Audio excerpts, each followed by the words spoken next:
On se souvient tous de cette scène où Joffrey Baratheon condamne Ned Stark à mort alors qu'il était censé se faire envoyer au mur pour prendre le noir.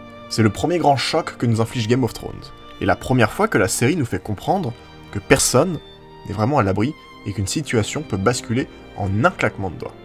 Un peu comme une sponsor pour un VPN sur YouTube.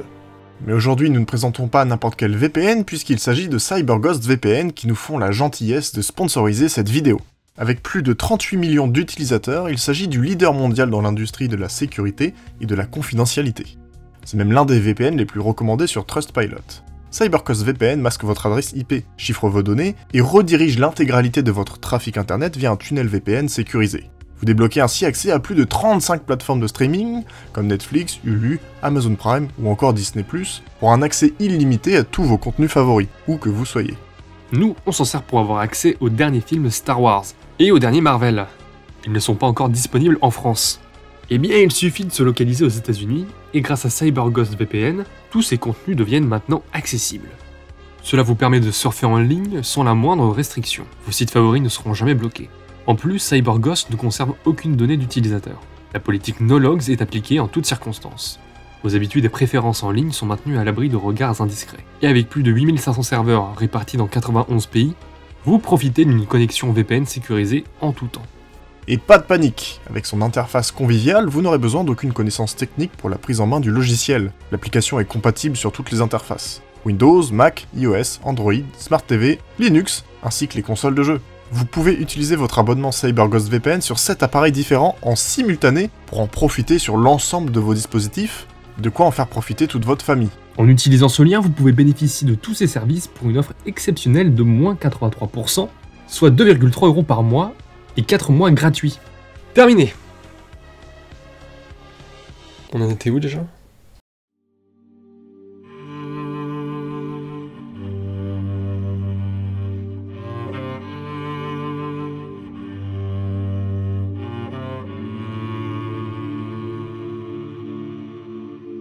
Mais tout d'abord, remettons les choses dans leur contexte.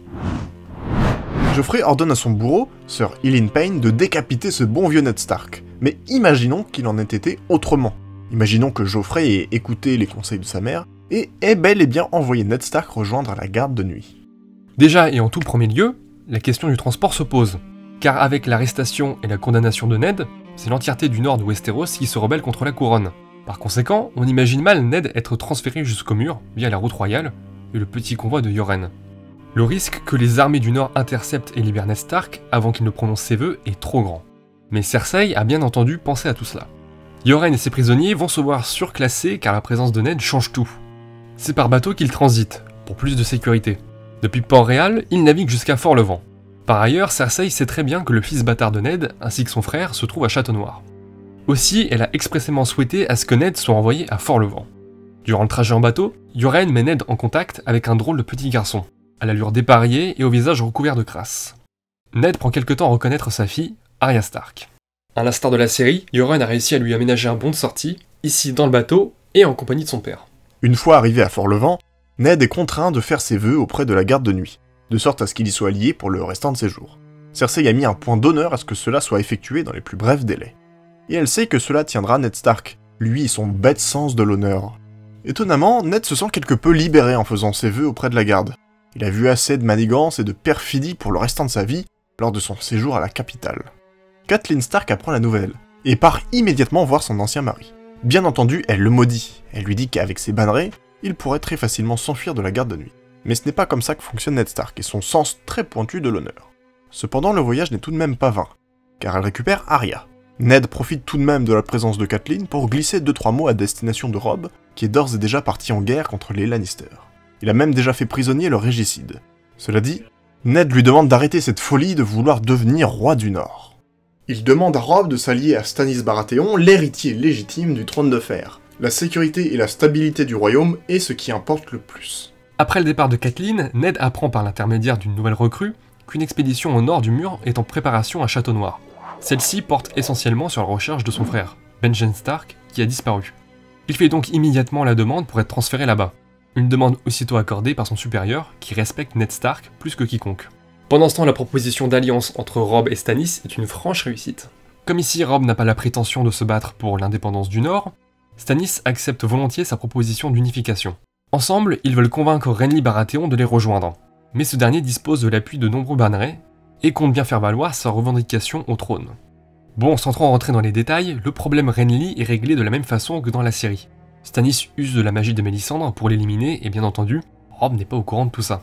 De nombreux anciens bannerets de Renly rejoignent l'armée de Stannis, tandis que les Tyrell rejoignent les Lannister. Pendant ce temps, Ned arrive à Château-Noir et retrouve son fils bâtard, Jon Snow. Jon avait appris la nouvelle et est ravi de revoir son père. Ensemble, ils se lancent dans l'expédition au-delà du mur. Du côté de Port-Réal, l'heure est à la bataille. Les troupes de Stannis couplées à celles de Robb Stark avancent à l'unisson sur Port-Réal. Et malgré les fins stratagèmes de Tyrion et l'apport des Tyrell, avec l'armée de Robb Stark à ses côtés, Stannis mène la danse. Si bien qu'il remporte triomphalement la bataille de Lanera. En arrivant au Donjon Rouge, Robb découvre avec stupeur que Cersei, sachant sa défaite inéluctable, avait fait décapiter Sansa par Sir Ilyn Payne. Une des nombreuses victimes de cet affrontement sanguinolent. Tywin et Tyrion Lannister sont tués au cours des combats, et Stannis n'éprouve aucune pitié envers Cersei et les enfants Lannister. Il les fait tous exécuter. Robb en fait de même avec Jaime Lannister, qui, alors fait prisonnier lors de la bataille du bois au murmure, ne leur sert plus à rien. C'est l'entièreté de la lignée mère des Lannister qui est éradiquée. En accédant au trône, Stannis place Sir Davos en main du roi, et Robb Stark en tant que gouverneur du Nord. Robb va vite devoir rentrer à Winterfell, car pendant sa rébellion, Theon Greyjoy s'est emparé de Winterfell. Et il se passe à peu près les mêmes choses que dans Goth. Bran s'échappe et part à la recherche de la corneille à 3 yeux. Mais là, il est accompagné d'Arya, qui était avec lui à Winterfell. Robb récupère facilement le fief familial et exécute Théon, de sa propre main, pour ce qu'il a fait. Au nord du mur, Jon part en éclaireur en compagnie de Corinne Mi-Main. C'est là qu'il rencontre Ygritte et qu'il s'ensuit tout ce qui lui arrive dans la série. Il rompt notamment son vœu de chasteté auprès d'elle et infiltre les sauvageons tout en gagnant la confiance de leur chef, Mance Rayder. En parallèle de ces événements, les confrères dans la garde de nuit se font attaquer au point des premiers hommes par l'armée des morts. Seuls quelques-uns réussissent à regagner Château-Noir, dont Ned Stark. Un semblant de paix semble souffler sur les 7 couronnes. Robb assiste au mariage de son oncle avec une Frey, afin d'honorer le mariage qu'il avait à l'origine lui-même promis envers Walder Frey, pour l'avoir laissé passer du jumeau. Un pacte que Robb a bafoué, en préférant prendre pour épouse Talisa Maegir, devenue alors Talisa Stark. Mais n'ayant aucun allié pour faire valoir sa vengeance, Walder Frey se contente de célébrer ce mariage, bien conscient que le gouverneur du Nord s'est joué de lui. Autrement dit, pas de noces pourpres. Après des semaines de disparition, Jon Snow réapparaît à Château-Noir. Il explique tout ce qui s'est passé à son père, et lui révèle que Mance va attaquer le mur sous peu. Ned Stark demande alors l'aide de la couronne. Très impliqué, Robb se porte volontaire pour aller aider la garde de nuit avec ses armées. Avec les armées du Nord, les sauvageons sont rapidement repoussés. Jon pense qu'un accord est envisageable avec les sauvageons, et que réussir à les inclure au sud du mur ferait des soldats en moins pour l'armée des marcheurs blancs. Tout de même, Ned ne veut pas entendre parler de cela. Il a été habitué à combattre les sauvageons, c'est dans son sang. Mais Jon insiste. Les sauvageons sont des êtres humains, il les a côtoyés pendant des semaines, et il est même tombé amoureux. À ses dires, Ned s'arrête net, et dévisage Jon. Il lui dit que ce qu'il raconte représente une trahison à son ordre, au vœu qu'il a passé, qu'il pourrait être exécuté pour cela. Jon ne démord pas et soutient la bêtise de ses vœux. Ned trouve cela indigne de la façon dont il a été élevé, ce qui ne manque pas de faire sourire Jon. Comment son père peut-il lui dire cela alors que Jon lui-même est le fruit de son déshonneur? Comment peut-il lui dire cela alors qu'il a engendré un bâtard? Devant ces allégations, Ned Stark révèle la vérité à Jon. Il n'est pas son père. Il lui raconte l'épisode de la tour et sa promesse envers Lyanna Stark, la vraie mère de Jon et la sœur de Ned. Son vrai nom est Aegon Targaryen et il est l'héritier légitime du trône de fer. Jon est grandement affecté par cette nouvelle, c'est toute sa vie qui est remise en question. Suite à la mort de l'ancien Lord Commandant, Jérôme Mormont, une élection est effectuée visant à élire le nouveau Lord Commandant. Ned Stark la remporte haut la main. Il décide par la suite de faire confiance en Jon et de ramener le plus de sauvageons possible au sud du mur. Il n'est pas fan à l'idée de laisser passer les sauvageons, mais il se rend à l'évidence. La menace des marcheurs blancs est bien plus grave et les concerne tous. Chaque sauvageon tué par les marcheurs blancs représente un soldat de plus dans l'armée du roi de la nuit. Et bien entendu, peu de temps après être arrivé à Hardhome, une attaque sans précédent est menée par l'armée des morts sur le village. Seulement quelques navires de sauvageons en réchappent. Ned et Jon ont combattu et sont plus conscients que jamais de la menace qui les guette au nord. À Hardhome, Jon a retrouvé Ygritte, avec qui il essaye tout de même de garder de la distance auprès de la garde. Pendant ce temps en Essos, Daenerys se prépare à prendre le large pour Westeros, accompagnée de sa main, Ser Jorah. Par l'intermédiaire de Varys, elle a secrètement pu fomenter une alliance avec Lancel Lannister et les Tyrell, qui lui ont apporté une flotte et leur soutien. Daenerys arrive en Westeros, grâce aux différentes alliances qu'elle a pu nouer. Et ça ne passe pas inaperçu, surtout auprès de Stannis. Et oui, une si grosse armée en partance pour Westeros, ça fait un peu de boucan. Eh bien, il est un peu tard. Daenerys arrive sur Pendragon avec ses dragons, et les quelques garnisons de Stannis présentes sur place déguerpissent très vite. On le sait, Daenerys avait à cœur de récupérer le mythique fief Targaryen en tout premier lieu. Voilà donc qui est fait. En plus, en occupant cette place, Stannis se retrouve encerclé et complètement coupé de son plus grand allié, le Nord. Castral Rock, Haut-Jardin et Pendragon font office de barrage. Stannis est encerclé et est obligé de tenir un siège en attendant la venue des hommes du Nord. La bonne nouvelle, c'est que Stannis est passé expert dans l'art de tenir un siège. C'est grâce à sa volonté de fer qu'Accalmie n'est pas tombé aux mains de Mace Tyrell lors du siège d'Accalmie durant la rébellion de Robert. Il pense pouvoir tenir assez longtemps, seulement ici il y a une différence majeure avec le siège d'Accalmie. Daenerys possède des dragons, et prend un malin plaisir à les faire tourner au-dessus de la ville. Bien sûr, la ville panique, et les habitants de Port-Réal se révoltent. Il est impossible de tenir confiné une telle population lorsqu'en plus de cela, elle est effrayée. Sous le coup de la révolte et après seulement quelques jours, les habitants de Port-Réal ouvrent les portes de la ville. La victoire est offerte à Daenerys sur un plateau d'argent. Ne lui reste alors plus qu'à pénétrer le donjon rouge et à éliminer Stannis. Rien de bien compliqué pour ses armées, et surtout ses 3 dragons. Stannis renonce bien sûr à collaborer avec Daenerys, et est exécuté, de même que Sir Davos, sa fidèle main.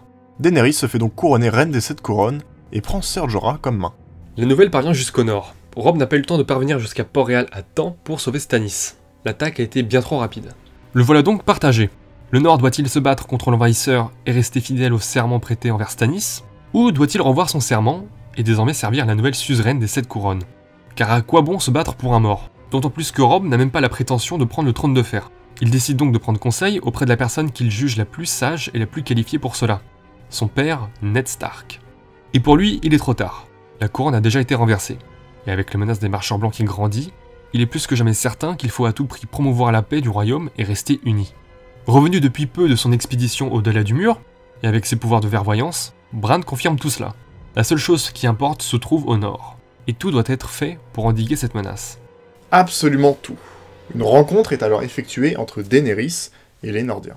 Si celle-ci se veut ferme, elle est tout de même intriguée par la proposition que Robb a à lui faire. À sa grande surprise, Robb ne désire que la paix.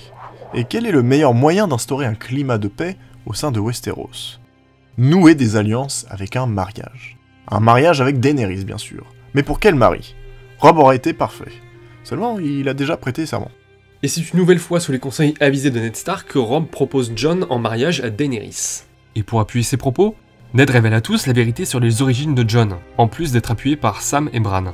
Daenerys a du mal à admettre la vérité sur Jon, mais les nombreuses preuves apportées l'obligent à ravaler sa méfiance. D'autant plus qu'elle finit par y voir là une opportunité. Elle est vue comme une envahisseuse par le peuple westerosi. Se marier avec Jon après tout ce qu'il a vécu, quelle belle histoire cela serait pour les habitants de Westeros. Le renouveau ultime de la maison Targaryen. Cependant, petit problème, Jon, lui, est pas tout à fait partant. D'une part car il est lié auprès de la garde de nuit, et il est de son devoir de défendre le mur, et encore plus par les temps qui courent. D'autre part car il aime Ygritte, qui ici est toujours vivante. Mais il se rappelle les dires de Maestre Aemon, l'amour est la mort du devoir, et il ne peut se permettre de mettre son devoir de côté. Il finit donc par épouser Daenerys, et devient le roi consort des 7 couronnes. Cela ne l'empêche pas de continuer à activement aider la garde de nuit, ses vœux, il compte tout de même les honorer du mieux qu'il peut. Il le fait si bien qu'il se fait souvent surnommer le roi en noir par rapport à l'habit mythique des hommes de la garde de nuit. Désormais unifié, le royaume est désormais plongé dans une paix profonde. Mais au nord du mur, et après quelques temps, les armées du roi de la nuit font leur apparition. Cependant, face à 3 dragons, et à la protection naturelle et magique du mur, le roi de la nuit ne parvient pas à s'infiltrer en Westeros. Toutes ces tentatives se soldent par des échecs. Ces attaques sont fréquentes, mais perdent de plus en plus en intensité au fil du temps. Westeros est bien trop aux aguets. Il ne parvient pas à trouver la faille. C'est ainsi que le roi de la nuit se retire. Son moment n'est pas encore venu. Il doit se faire oublier pendant des siècles, peut-être même des millénaires, redevenir une légende, un conte pour enfants, afin de pouvoir espérer surprendre les défenses de Westeros un jour. Les marcheurs blancs font donc office d'épée de Damoclès au-dessus de tout le peuple westerosi. Le devoir de Jon et Daenerys est désormais de préserver la paix dans le royaume et d'éduquer sur la menace des marcheurs blancs afin qu'ils ne reparaissent jamais.